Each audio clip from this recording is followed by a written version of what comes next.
There's a lot of GMO myths about what GMOs are supposed to do or can do. They're supposed to increase yields. Well, in actuality, they reduce average yield. Look at the Union of Concerned Scientists report, Failure to Yield. There have been studies done on millions of farms in developing nations showing an average increase of yield of 79% for sustainable techniques, not for GMOs. In the United States, GMOs grown side by side with organic show no difference for soy and corn, except in times of drought where the organic outperforms the GMOs. They also say that GMOs are supposed to increase farmer profit. Well, that's not true. Essentially all of the independent studies, and by that I mean a study not paid for directly or indirectly by the biotech industry, all independent studies conclude that GM technology has been close to an economic wash. They said GMOs would increase U.S. exports. The opposite happened.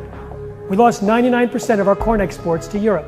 The biotech industry has claimed for years that herbicide-tolerant crops reduce the pounds of herbicides applied. And while that's true for the first few years after a new herbicide-tolerant crop variety is introduced, after a few years there's shifts in weeds and the beginning of resistance emerges, and we see a steady incremental rise in herbicide use. A study found that 323 million more pounds of pesticides have been applied on genetically engineered crops compared to their non-engineered counterparts in the U.S. We've got 10,000 acres of cotton in Georgia that are now resistant to all herbicides, including glyphosate. So guess how they're controlling them? They're having to use machetes.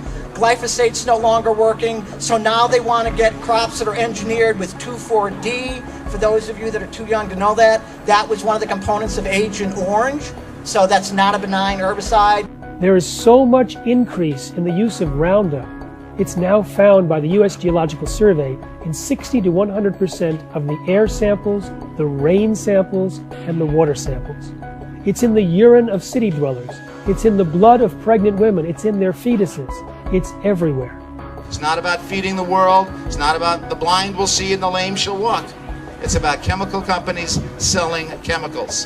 When I heard the Monsanto master plan, I was stunned.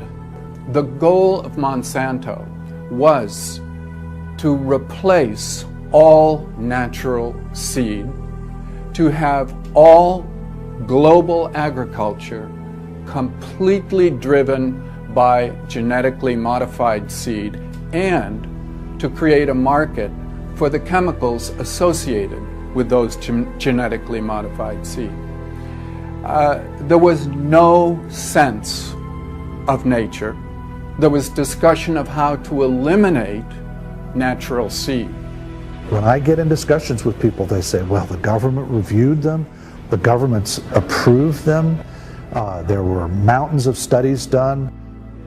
They couldn't have gotten it that wrong, and if it was so bad, somebody would speak up about it. But in reality, the few people that have spoken up about it have paid a high personal and professional price for it. The attacks on people who have raised questions about this technology are very well covered. They're no secret, and they've had a very chilling effect on the willingness of other scientists to even want to carry out the work. One way to discourage scientists from working in an area is to show them that if they happen to come up with findings that don't jive with the PR message from the biotech industry, and if they were to go on and publish their results or talk about them at a professional meeting, that their dean is going to be visited by a contingent from the companies.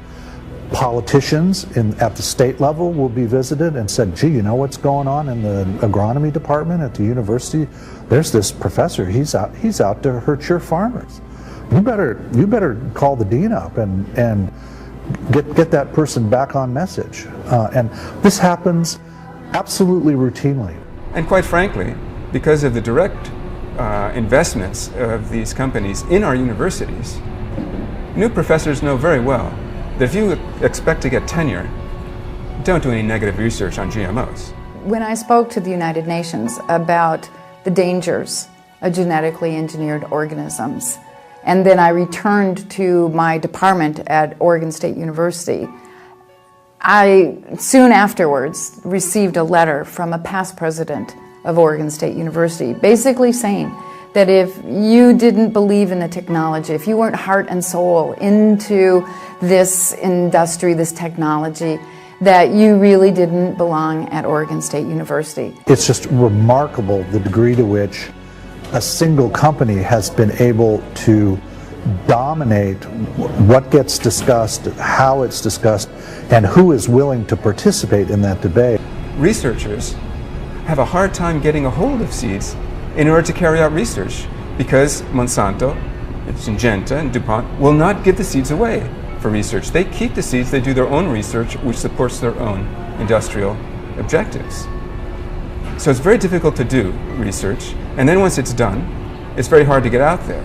Many researchers that are involved in working on GMO crops are severely penalized. They've lost their jobs, they've had their funding canceled, been moved out of their laboratories. As soon as you go up against these multinational corporations, they try to shred your reputation. They try to suggest that your methodology is inappropriate, is not right. Ultimately, the buck stops at the scientist evaluating. That's me. Then if I agree, then I'm part of the corruption. That's happening. If I don't agree, I get fired. I chose to be fired. Dr. Arpad Pustai, one of the leading researchers in the world in his field, was given a grant of $3 million to figure out how to test for the safety of GMOs. His research was supposed to create the protocols that would be used for approvals in the EU. He put rats through his protocols, and it turns out the process of genetic engineering was inherently unsafe and caused potentially precancerous cell growth in the digestive tracts, smaller brains, livers, and testicles, partial atrophy of the liver, damaged immune system in just 10 days. When he went public with his concerns, he was a hero for about 2 days at his prestigious institute. Then 2 phone calls were allegedly placed from the UK Prime Minister's office, forwarded through the receptionist to the director.